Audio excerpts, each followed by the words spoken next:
So చాలా పేర్లు ఉన్నాయి, అందుకని నేను పేరు చెప్పలేదు. ఓజీ అంటున్నారు. సో చాలా చాలా వరకు ఉన్నాయి. బట్ నాకైతే మీ ఇంటర్వ్యూలు కొన్ని చూసా, అండ్ ఇంటర్వ్యూలో పాటు పర్సనల్ గా మీ ఇన్స్టాగ్రామ్ చెక్ చేశా. సో నాకు ఎందుకో ప్రొఫెషనల్ గా అనిపించింది. అండ్ ఒక వ్యక్తిలో తన క్యారెక్టర్ మనం డిసైడ్ చేయాలంటే వేసుకునే వస్తువుల్లోనో లేకపోతే దుస్తుల్లోనో మన క్యారెక్టర్ డిసైడ్ చేయలేం, వే ఆఫ్ టాకింగ్ లో డిసైడ్ చేయొచ్చు అని నా అభిప్రాయం. సో అలాంటి బెస్ట్ టాకింగ్ అయితే మీదన్నా అనిపించింది నాకు. సో అంటే ఓపెన్ గా కొన్ని అడుగుతా, మీరు ఓపెన్ గా చెప్తానంటే. సో అంటే ఏంటి మీరు చదువుకున్న చదువుకి ఇప్పుడు మీరు ఉంటున్న దానికి అసలు సంబంధం లేదని నేను అనుకుంటాను. సో మీరేమంటారు? చదువుకున్న చదువుతోటి కంపేర్ చేస్తే నేను చేసిన పనో ఏది సంబంధం లేదు. నా పర్సనల్ ఒపీనియన్, ఇప్పుడున్న ఎడ్యుకేషనల్ సిస్టమ్ ఎన్నో సంవత్సరాలు టైము, అనవసరమైన ఇన్ఫర్మేషన్ లైఫ్ లో అప్లై కానీ, అనవసరం అంటే లైఫ్ లో అప్లై కానీ, లైఫ్ లో ప్రాక్టికల్ గా ఉపయోగపడని అన్నెసరీ ఇన్ఫర్మేషన్, దానివల్ల స్ట్రెస్, దానివల్ల ట్యూషన్స్, ఏంటో రకరకాల education has become a burden to students. This particular system, education చాలా చిన్న part. Learning can happen in any ways. అది only formal education, school, college, ఒక ఈ ఫార్మాట్ మనం ఏదైతే చూస్తున్నామో ఇది ఒకటే కాదు. స్కూల్ కి అసలు లైఫ్ లో వెళ్ళిన వాడికి కూడా లెర్నింగ్ ఉంటుంది. వాళ్ళ యాన్సిస్టర్స్ నుంచో, వాళ్ళ పూర్వీకుల నుంచో, వాళ్ళు చూసే లైఫ్ నుంచి సొసైటీ కూడా చాలా నేర్పిస్తుంది, లైఫ్ నేర్పించేస్తుంది. దానికి స్కూల్ కి కాలేజ్ కి వెళ్ళక్కర్లా. ఏ పక్షో ఏ జంతువు స్కూల్ కి కాలేజ్ కి వెళ్ళి ఎగరటం, అవి చేసే పనులు ఏదైతే ఉంటాయో స్కూల్ కి కాలేజ్ కి వెళ్ళి నేర్చుకోవు. బై నేచర్ కొన్ని ఉంటాయి. అలాగే నేను ఈ ఎడ్యుకేషన్ సిస్టమ్ పైన ఎందుకో నాకు వర్కౌట్ కాలేదు, నాకు ఇంట్రెస్ట్ అంత కలగలేదు. మీ ఎడ్యుకేషన్ ఎంత? అదే నేను కన్వెన్షనల్ ఫార్మాట్ లో అయితే నేను ఇంటర్మీడియట్ వరకు వెళ్ళా, తర్వాత కాలేజ్ కూడా వెళ్ళా. మధ్యలో మెడిసిన్ అని కొంచెం చిన్న చిన్న స్టంట్లు అయినాయి. దాని తర్వాత ఫైనల్ గా ఈజియెస్ట్ నాకు నచ్చిన బాటనీ, అప్పుడు కెమిస్ట్రీ బాటనీ ఉండేది, బీజెడ్సీ అని ఒకటి ఉండేది, biology zoology chemistry, Andhra Christian college Guntur. వారం రోజులు వెళ్ళట్టున్నా కాలేజ్ కి, నాకు వర్కౌట్ కాలేదు. వారం రోజులే అంతే. దాంట్లో కూడా 2-3 ఒక సండే మధ్యలో హాలిడేస్ కూడా వచ్చినట్టున్నాయి. నేను గట్టిగా చెప్పాలంటే 5 రోజులు వెళ్ళింటున్నా కాలేజ్ కి. నాకు అప్పటికి మెంటల్ వచ్చింది.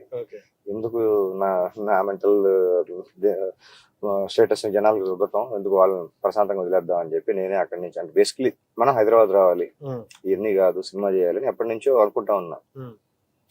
అదే అవకాశం, ఇంకా చాలు, అనవసరమైన డబ్బులు ఖర్చు పెట్టద్దు, నేను బయలుదేరుతున్నాను అని చెప్పి ఎన్నిసార్లు చెప్పినా కానీ వర్కౌట్ కాల. ఒక రోజు ఇట్లా కాదని చెప్పి ఏదో మన ప్లానింగ్ లో మనం ప్లాన్ చేసుకొని 17 సంవత్సరాల ఉన్నప్పుడు జంప్ ఇంట్లో నుంచి డైరెక్ట్ హైదరాబాద్. సో యాక్టర్ అవుదామని వచ్చారా? లేదు, డైరెక్టర్ అవుదామని. ఇండస్ట్రీకి ఏమి రాదు, అన్ని పిచ్చి పిచ్చి సినిమాలు చేస్తున్నారు, ఇండస్ట్రీకి డైరెక్షన్ నేర్పించేద్దాం, అసలు సినిమా అంటే ఏంటో నేర్పించేద్దాం అన్న ఎక్సైట్మెంట్ కసిలు 17 ఏళ్ళు ఉన్నప్పుడు వచ్చేసాను. అప్పుడే నేర్పించేద్దాం ఫిక్స్. అసలు తీద్దాము, డైరెక్టర్ అవుదాం కాదు, అసిస్టెంట్ డైరెక్టర్ గా పనిచేద్దాం కాదు, ఇండస్ట్రీకే డైరెక్షన్ నేర్పించేద్దాం వచ్చేసాను. అంటే ఎందుకు రాదని సిచ్యువేషన్, అంటే ఏదైనా మూవీ అప్పుడు మీకు ఇది నచ్చలేదు, ఎందుకు ఇలా తీసారు అనిపించిందా? ఆబ్వియస్లీ ఒక ఇంట్లో చాలా ఉన్నాయి, ఒకటి కాదు. ఒక రోజు తీసుకున్న డెసిషన్ అయి ఉండొచ్చు, కానీ ఆ డెసిషన్ కి అరైవ్ అవ్వడానికి ఏదో కల్మినేటివ్, అన్ని సంవత్సరాలు అన్ని రోజులు చూసిన ఎక్స్పీరియన్స్లు, ఫేస్ చేసిన ఇన్సిడెంట్స్, ఎక్స్పీరియన్స్ ఎన్ని బేస్ చేసుకొని ఏదో ఒక రోజు డెసిషన్ తీసుకొని బయలుదేరి ఉంటాను. అప్పుడున్న ఇమ్మెచ్యూరిటీ, మనకంతా తెలుసు, మనం అసలు వేలేద్దాం, మనం నథింగ్ ఈజ్ ఇంపాసిబుల్, మనం అసలు అది ఇది అని చెప్పి అదే కదా ఆ ఏజ్ లో అట్లాగే ఉంటది కదా, అసలు నేర్పించేద్దాం జనాలకి. తర్వాత మేబీ ఒక 3-4 years గట్టిగా ఏదో సాధించేద్దాం అన్న ఎమోషన్ నుంచి మధ్యలో ఫ్రెండ్స్, ఎంటర్టైన్మెంట్, రకరకాల అలవాట్లు. అదే చెప్తున్నా, నేను హైదరాబాద్ వచ్చే టైంకి ఫస్ట్ టైం నేను అప్పటికి నా నోట్లో సిగరెట్ లేదు, నా చేతిలో కూడా లేదు. నా ముందు ఎవరన్నా సిగరెట్ కాలిస్తే నా సర్కిల్ ఎవరన్నా నేను తిట్టేవాడిని, కొట్టేవాడిని కూడా. అట్లాంటి వాడిని హైదరాబాద్ నాకు చాలా నేర్పించింది. రకరకాల ఎక్స్పీరియన్స్లు, ఎంటర్టైన్మెంట్లు 4-5 ఏళ్ళు అలా గడిచిపోయింది.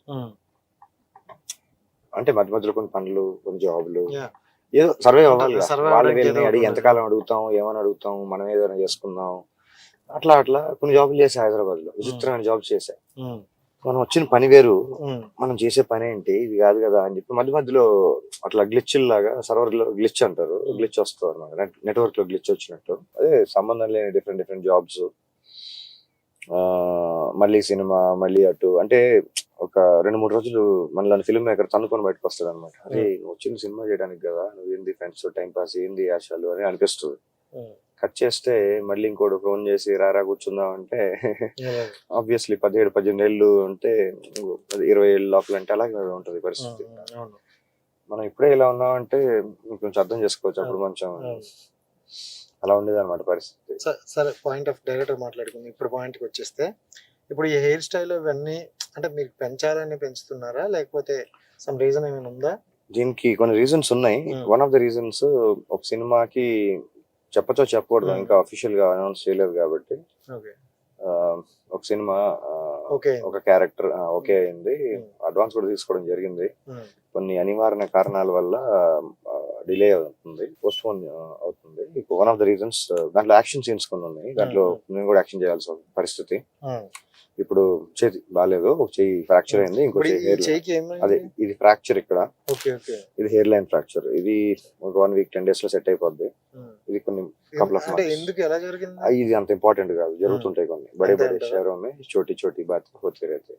నేను ఎందుకు అడిగానంటే, మీరు గంజాయి కొడతారని ఒక టాక్, షార్ట్స్ కొడతారు అంటే జనరల్ గా జాయింట్స్ కొట్టే వాళ్ళు వీళ్ళు ఏంటంటే ఎక్కువగా గంజాయికి అలవాటు అయిపోయిన వాళ్ళు ఇలా చేస్తారు అలా చేస్తారు అని చాలా మంది అంటారు కదా. సో ఇప్పుడు మీరు నా ముందే ఇందాక ఒకటి కొట్టారు. సో అంటే ఇది ఏమైనా అలాంటి ఎఫెక్ట్ వల్ల వచ్చిందా, లేకపోతే జనరల్ గానే? అంటే బ్లేమ్ చేయటంలో అందరూ ఫస్ట్ ఉంటారు. అపోహల్ని నిజాల అపోహల దాని ముందు ఏం జరిగింది, తర్వాత ఏం జరిగింది, అసలు ఏంటి, ఎవరికి అంత టైం ఉండదు రీసెర్చ్ చేయడానికి. నా ఎక్స్పీరియన్స్ నేను చెప్తున్నాను. ఇది జరిగింది డెఫినెట్లీ. నేను ఆ రోజు కనీసం 4-5 hours 6 hours గ్యాప్ లో నేను జాయింట్ కొట్టలా. పొద్దున్న 9 గంటల, ఇది ఈ చేయి గురించి మాట్లాడుతున్నా ఫ్రాక్చర్, 9 గంటల 20 నిమిషాలు, ఇంకా ముందే 7 గంటల 20 నిమిషాలు, సారీ 7 గంటల 20 నిమిషాల టైంలో వాకింగ్ లో వెళ్తున్నప్పుడు జరిగింది.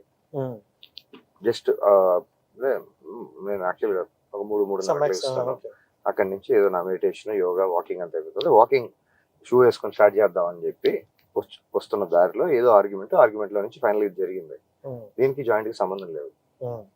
ఇది కూడా ఇది హెయిర్ లైన్ ఫ్రాక్చర్. ఈ ఇన్సిడెంట్ మళ్ళీ డీటెయిల్స్ అవసరం లేదు. ఈ ఇన్సిడెంట్ కి జాయింట్ కి సంబంధం లేదు.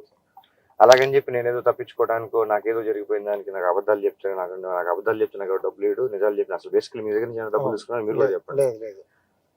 సో నాకు నిజం చెప్పాలి, అబద్ధం చెప్పాలి, నాకు ఇది రాబట్టాలి, అది రాబట్టాలి, ఈ డ్రామా చేయాలి, యాక్టింగ్ చేయాలి అంటే నేను ఇప్పుడు ఆన్ స్క్రీన్ యాక్టింగ్ చేయడానికి ట్రై చేస్తున్నాను. రియల్ లైఫ్ లో నాకు యాక్టింగ్ రాదు. I'm very bad actor.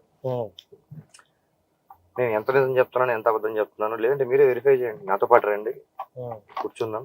Joint before ఏం మాట్లాడుతున్నాడు, జాయింట్ చేసేటప్పుడు ఎట్లా ఉన్నాడు, జాయింట్ తర్వాత ఎట్లా ఉన్నాడు, తర్వాత ఎఫెక్ట్స్ ఎట్లా ఉంటాయి, నన్ను స్టడీ చేయండి. అప్పుడు బ్లేమ్ చేయండి. నోటుకొచ్చింది మాట్లాడి దానివల్ల ఎలా తయారయ్యారా, అదే బిజినెస్ చేస్తున్నారా, ఏంటి ఆ థంబ్నెయిల్స్.